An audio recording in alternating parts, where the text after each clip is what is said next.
नमस्कार, मैं हूं शशि। आइए झारखंड के टॉप 25 प्रमुख खबर जानते हैं। झारखंड में हीट वेव के बीच मैया सम्मान का भौतिक सत्यापन। झारखंड सरकार के महत्वाकांक्षी मैया सम्मान योजना के भौतिक सत्यापन को लेकर इन दिनों जमशेदपुर प्रखंड सह अंचल कार्यालय में महिला आवेदकों की भीड़ उमड़ रही है।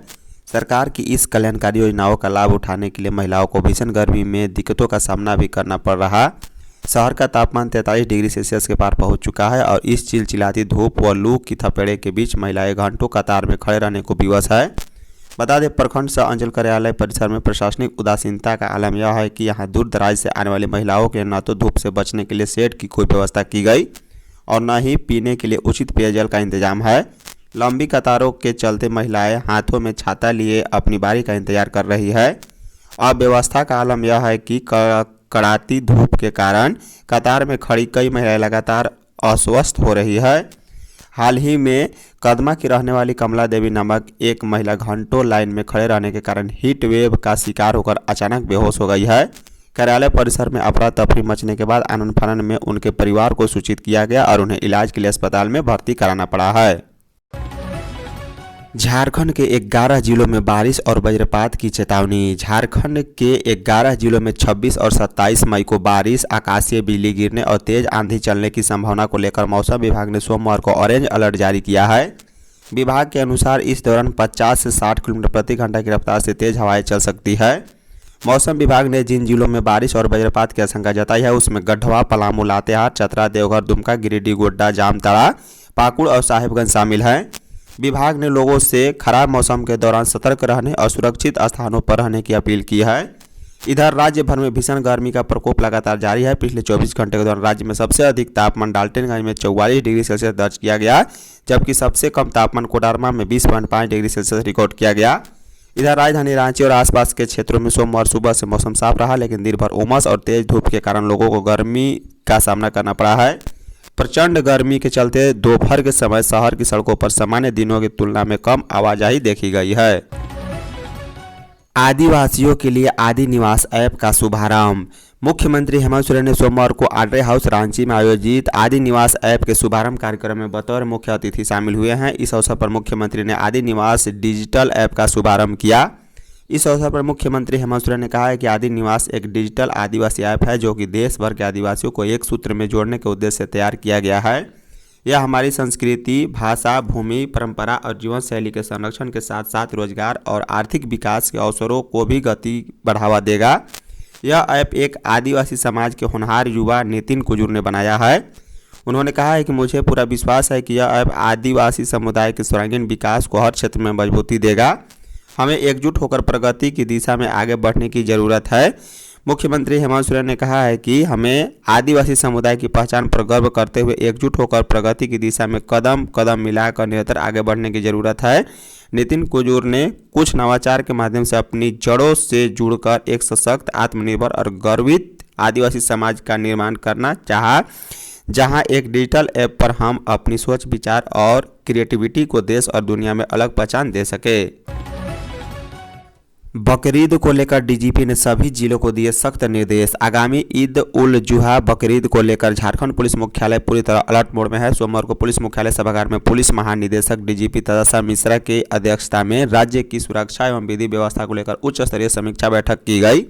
बैठक में राज्य भर के पुलिस अधिकारियों के साथ बकरीद के दौरान शांति व्यवस्था बनाए रखने को लेकर विस्तृत समीक्षा की गई और कई अहम निर्देश भी जारी किए गए। बैठक में अपर पुलिस महानिदेशक अभियान टी कंदसामी, पुलिस महानिरीक्षक विशेष शाखा प्रभात कुमार और प्रक्षेत्रीय पुलिस महानिरीक्षक बोकारो शैलेंद्र कुमार सिन्हा, पुलिस उप महानिरीक्षक विशेष शाखा चौथे मनोज रतन और नौशाद आलम मौजूद थे। वहीं वीडियो कॉन्फ्रेंसिंग के माध्यम से राज्य के सभी प्रक्षेत्रीय पुलिस महानिरीक्षक, क्षेत्रीय पुलिस उप महानिरीक्षक और वरीय पुलिस अधीक्षक और पुलिस अधीक्षक शामिल हुए हैं। समीक्षा बैठक में विगत वर्षों में बकरीद और अन्य सांप्रदायिक घटनाओं से जुड़े मामले के निष्पादन, असामाजिक तत्वों के खिलाफ निरोधात्मक कार्रवाई और धार्मिक और संवेदनशील स्थानों पर सुरक्षा व्यवस्था, सीसीटीवी, वीडियोग्राफी और ड्रोन से निगरानी, जिला और थाना स्तरीय शांति समिति की बैठक और संयुक्त नियंत्रण कक्ष, सोशल मीडिया मॉनिटरिंग और प्रतिबंधित पशुओं की तस्करी पर विशेष रूप से चर्चा हुई है।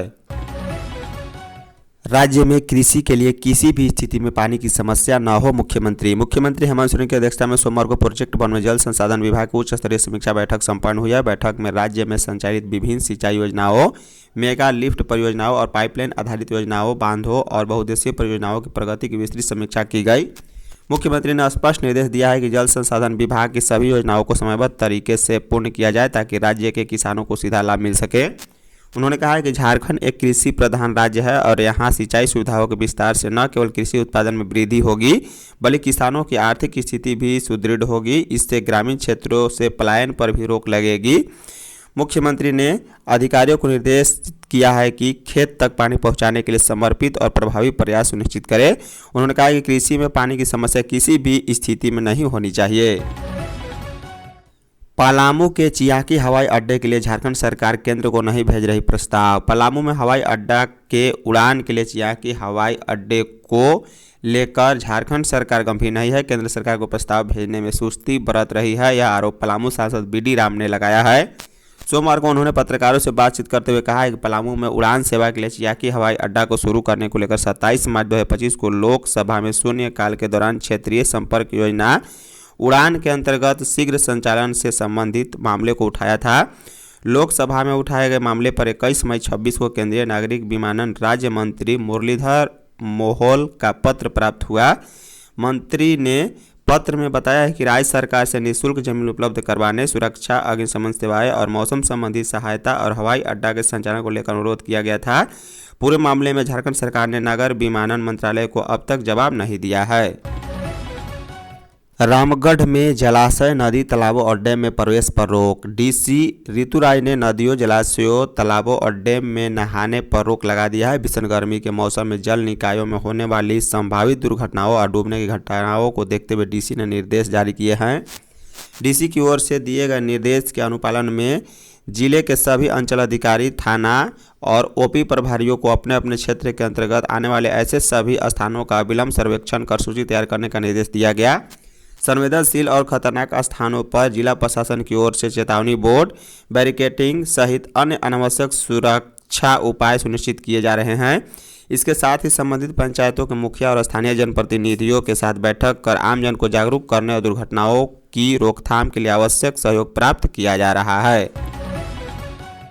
नदियाँ संस्कृति और जीवन का आधार। राज्यपाल झारखंड के राज्यपाल संतोष कुमार गंगवार ने सोमवार को गंगा दशहरा के अवसर पर लोहरदगा जिला के चूल्हापानी में आयोजित देवनद दामोदर महोत्सव 2026 को संबोधित करते हुए कहा है कि नदियाँ केवल जलधाराएं नहीं बल्कि हमारी आस्था, संस्कृति और जीवन का आधार है।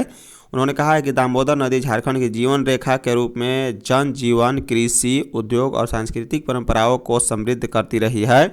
राज्यपाल ने आयोजन को नदियों और प्रकृति संरक्षण के प्रति जन जागरूकता का सशक्त अभियान बताते हुए कहा है कि वर्तमान समय में विश्व जलवायु परिवर्तन, पर्यावरण प्रदूषण और जल संकट जैसी गंभीर चुनौतियों का सामना कर रहा है।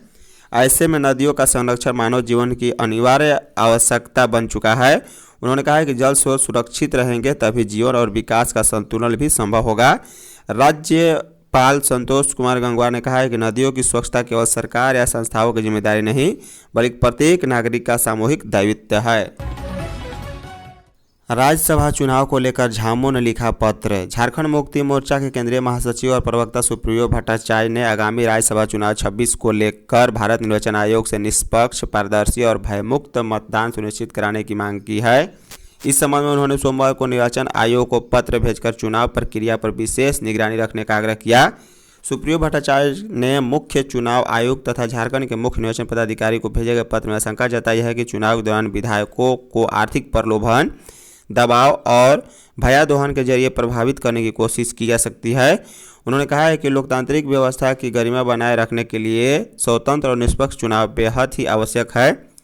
पत्र में उल्लेख किया गया है कि 18 जून को झारखंड में द्विवार्षिक राज्यसभा चुनाव होने हैं, जिसमें इंडी गठबंधन की ओर से 2 प्रत्याशी मैदान में उतारे जाएंगे।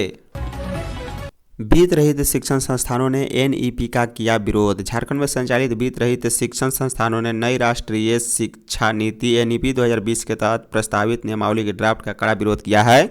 सोमवार को राज्य भर से आए 50 से अधिक प्राचार्यों, प्रधानाचार्यों और शिक्षक प्रतिनिधियों ने रांची के धुरवा स्थित सर्वोदय बाल निकेतन उच्च विद्यालय परिसर में बैठक कर सरकार के प्रस्तावित नियमों को अव्यवहारिक और अन्यायपूर्ण बताया है। यह बैठक झारखंड राज्य विद्रोही शिक्षा संयुक्त संघर्ष मोर्चा के तत्वाधान में आयोजित की गई थी। बता दें कि बैठक में शिक्षक प्रतिनिधियों ने सरकार से सवाल पूछा है कि जब राज्य सरकार पूर्व में नियमावली के तहत वित्त संस्थाओं को प्रस्वीकृति दे चुकी है तो अब दोबारा प्रस्वीकृति लेने की आवश्यकता क्यों उत्पन्न की जा रही। प्रतिनिधियों ने कहा है कि जिस तरह सरकारी विद्यालयों को उत्क्रमित किया गया उसी प्रकार राज्य की लगभग 600 प्रस्वीकृत वित्त संस्थाओं को भी उत्क्रमित किया जाए। उड़ीसा छत्तीसगढ़ से बेहतर खनन राजस्व झारखंड में। मुख्यमंत्री हेमंत सोरेन की अध्यक्षता में सोमवार को प्रोजेक्ट भवन में विभिन्न विभागों की उच्च स्तरीय समीक्षा बैठक आयोजित की गई है। इस दौरान मुख्यमंत्री ने वित्त एवं वाणिज्य कर विभाग के कामकाज और राज्य के आय व्यय की समग्र स्थिति की बिंदुवार समीक्षा की। बैठक में वित्तीय संसाधनों के अभाव, प्रभावी प्रबंधन और उनके समुचित उपयोग पर विशेष बल दिया गया। इस दौरान यह महत्वपूर्ण तथ्य सामने आया है कि पड़ोसी राज्य उड़ीसा और छत्तीसगढ़ की तुलना में झारखंड का खनन राजस्व काफ़ी बेहतर स्थिति में है। अधिकारियों ने बताया कि खनिज संसाधनों के सुव्यवस्थित प्रबंधन और पारदर्शी नीति और प्रभावी निगरानी तंत्र के कारण राजस्व संग्रहण में यह उल्लेखनीय वृद्धि दर्ज की गई। सीएम ने इस उपलब्धि पर संतोष जताते हुए इसे और सुदृढ़ करने तथा अवैध खनन पर कठोर नियंत्रण स्थापित करने का निर्देश दिया है। सरायकेला में तेज आंधी पानी से भारी नुकसान। सरायकेला खरसावां जिले के खरसावां प्रखंड अंतर्गत बड़ा बाम्बो क्षेत्र में सोमवार शाम आए तेज आंधी पानी ने भारी तबाही मचाई है। अचानक बदले मौसम और तेज हवाओं के कारण रेलवे स्टेशन, दुकानों और कई घर प्रभावित हुए हैं। कई जगहों पर टीन और अल्टवेस्टर सीट उड़ गए, जबकि पेड़ गिरने और बिजली व्यवस्था ठप होने से लोगों को काफ़ी परेशानी का सामना करना पड़ा। स्थानीय लोगों के अनुसार सोमवार शाम करीब 3:30 बजे तेज हवा के साथ बारिश शुरू हुई। देखते ही देखते आंधी ने विकराल रूप ले लिया और बड़ा बाम्बो रेलवे स्टेशन परिसर सहित आसपास के इलाकों में नुकसान पहुंचाया है। जानकारी के अनुसार चक्रधरपुर रेल मंडल के अंतर्गत आने वाले बड़ा बाम्बो रेलवे स्टेशन परिसर में एक पुराना करंज का पेड़ तेज आंधी के कारण उखड़ कर गिर गया। उस समय स्टेशन परिसर में मौजूद एक व्यक्ति उसकी चपेट में आने से हल्का घायल हो गया है। स्टेशन परिसर में अफरा तफरी का माहौल बन गया। स्थानीय लोगों और रेलवे कर्मियों की मदद से घायल व्यक्ति को सुरक्षित बाहर निकाला गया है। गुमला में महिलाओं का अनिश्चितकालीन आमरण अनशन शुरू। झारखंड के गुमला सदर अस्पताल की बदहाल चिकित्सा व्यवस्था को लेकर सोमवार से महिलाओं ने अनिश्चितकालीन आमरण अनशन शुरू कर दिया है। झारखंड प्रदेश प्रतिज्ञा महिला एसोसिएशन के बैनर तले बड़ी संख्या में महिलाएं सदर अस्पताल के मुख्य गेट पर धरने पर बैठ गई हैं। आंदोलनकारी महिलाओं ने अस्पताल प्रबंधन और सरकार के खिलाफ जमकर नारेबाजी की और स्वास्थ्य व्यवस्था में तत्काल सुधार की मांग भी उठाई है। आंदोलन का नेतृत्व कर रही देवकी देंची ने कहा है कि गुमला सदर अस्पताल की व्यवस्था पूरी तरह चरमरा गई है। उन्होंने चेतावनी देते हुए कहा है कि यदि सरकार और अस्पताल प्रबंधन जल्द उनकी मांगों को नहीं मानता तो आंदोलन को और तेज किया जाएगा। आमरण अनशन पर बैठी महिलाओं ने प्रशासन के खिलाफ कड़ा रुख अपनाया है। जिला अध्यक्ष देवकी देवी ने कहा है कि अस्पताल में मरीजों को बुनियादी सुविधाएं तक नहीं मिल रही। गरीब मरीज इलाज के लिए दर दर भटकने को मजबूर हैं। गोड्डा में वोटर मैपिंग की प्रक्रिया पूरी, 20% के नाम कटने का खतरा। विशेष मतदाता पुनरीक्षण से पहले निर्वाचन आयोग की ओर से वोटर मैपिंग का काम पूरा कर लिया गया है। इसमें से जिले के 3 विस क्षेत्र में औसतन 20% मतदाताओं के नाम कटने का अंदेशा है। एसआईआर के पूर्व वोटर मैपिंग का काम पूरा कर सभी बूथों पर बीते 23 मई को मतदाता सूची के प्रारूप को प्रकाशित कर दिया गया है। बता दें, गोड्डा जिले के 3 विस क्षेत्र गोड्डा, महंगामा और पोडियाहाट में औसतन 20% मतदाताओं को अनमैप्ड किया गया। जिन मतदाताओं के नाम नहीं है उन्हें दस्तावेज दिखाकर वोटर लिस्ट में शामिल करने का प्राविधान है। इसके लिए सभी बूथों पर बीएलओ को 2 सप्ताह का समय दिया गया है। इस दौरान संबंधित वोटरों को यह दस्तावेज देना होगा कि उन्होंने या उनके परिवार के सदस्यों के नाम वर्ष 2003 की मतदाता सूची में दर्ज था। इसके लिए संबंधित वोटरों को आवासीय प्रमाण पत्र भी प्रस्तुत करने का अधिकार दिया गया है। चाकुलिया में सड़क पर अचानक आया गजराज। चाकुलिया वन क्षेत्र के अंतर्गत बड़ा मारा गांव के पास सोमवार की रात एक जंगली हाथी ने सड़क से गुजर रहे एक सब्जी विक्रेता को उठाकर पटक दिया है। हाथी के इस जानलेवा हमले में व्यक्ति गंभीर रूप से घायल हो गया। प्राप्त जानकारी के अनुसार बहरागोड़ा प्रखंड के गुहियापाल गांव निवासी सब्जी विक्रेता नीलकंठ नायक अपनी बाइक से चाकुलिया प्रखंड के जोड़ाम हाट से व्यापार कर वापस अपने घर लौट रहे थे। इसी दौरान बाड़ा मारा जंगल के पास मुख्य सड़क के किनारे अचानक एक विशालकाय हाथी आ गया। हाथी को देखकर नीलकंठ डर गए और अपनी बाइक खड़ी कर जान बचाने के लिए भागने लगे, लेकिन हाथी ने उन्हें दौड़ाया और अपनी सूंड से उठाकर जमीन पर पटक दिया। घटना के तुरंत बाद स्थानीय ग्रामीणों ने इसकी सूचना क्षेत्र के विधायक समीर मोहंती को दी है। सूचना मिलते ही विधायक बिना समय गवाए खुद मौके पर पहुंचे हैं। इबोला वायरस की दस्तक से सरकार सतर्क। दुनिया के कुछ देशों में एक बार फिर खतरनाक इबोला वायरस की दस्तक के बाद भारत सरकार का स्वास्थ्य महकमा पूरी तरह अलर्ट मोड में आ गया है। सोमवार को केंद्रीय स्वास्थ्य विभाग की टीम ने झारखंड के सभी जिला सर्विस लाइंस विभागों के साथ एक महत्वपूर्ण ऑनलाइन बैठक की है। इस बैठक में पूर्वी सिंहभूम जिले से जिला महामारी रोग विशेषज्ञ डॉक्टर असद और सुशील तिवारी समेत कई वरिष्ठ पदाधिकारी शामिल हुए। केंद्रीय टीम ने स्पष्ट किया है कि फिलहाल भारत में इबोला का कोई भी मामला सामने नहीं आया है। हालांकि अंतर्राष्ट्रीय उड़ानों और वैश्विक हालात को देखते हुए सतर्कता बरतना अनिवार्य है। विशेष रूप से मध्य और पश्चिमी अफ्रीकी देशों से आने वाले यात्रियों की सघन निगरानी करने का निर्देश दिया गया। WHO द्वारा डेमोक्रेटिक रिपब्लिक ऑफ कांगो और युगांडा में इबोला के प्रकोप की पुष्टि किए जाने के बाद भारत सरकार ने कांगो, युगांडा और दक्षिण सूडान की यात्रा करने वाले या वहां रह रहे भारतीय नागरिकों के लिए एक विशेष ट्रैवल एडवाइजरी जारी की है। गढ़वा में प्रेमी युगल को ग्रामीणों ने पकड़कर कराई शादी। गढ़वा जिला अंतर्गत खरौंधी थाना क्षेत्र के अरांगी में एक प्रेमी युगल की हिंदू रीति रिवाज के अनुसार शादी कराई गई। प्रेमी प्रेमिका को ग्रामीणों ने रविवार की रात मिलते हुए पकड़ लिया है। प्रेमी प्रेमिका ने बताया कि हम लोग एक दूसरे से 1 साल से मिल रहे हैं। पकड़ाने के पश्चात दोनों एक साथ रहने के बाद स्वीकार किया है। सोमवार की सुबह दोनों प्रेमी प्रेमिका के स्वजन को इसकी सूचना दी गई। मामले की जानकारी स्वजन एवं ग्रामीणों को मिलने के बाद दोनों पक्षों के बीच बातचीत शुरू हुई। इसके बाद सामाजिक स्तर पर बैठक कर दोनों की शादी कराने का निर्णय लिया गया। इसके बाद दोनों की राजमंदी के पश्चात ही ग्रामीणों तथा स्वजन की उपस्थिति में शादी कराई गई। ग्रामीणों ने बताया कि अरांगी के अमेरिका राम की पुत्री सोनी कुमारी एवं बजरमरवा निवासी सत्यनारायण राम के पुत्र गोलू भारती के बीच लंबे समय से प्रेम प्रसंग चल रहा था। धन्यवाद।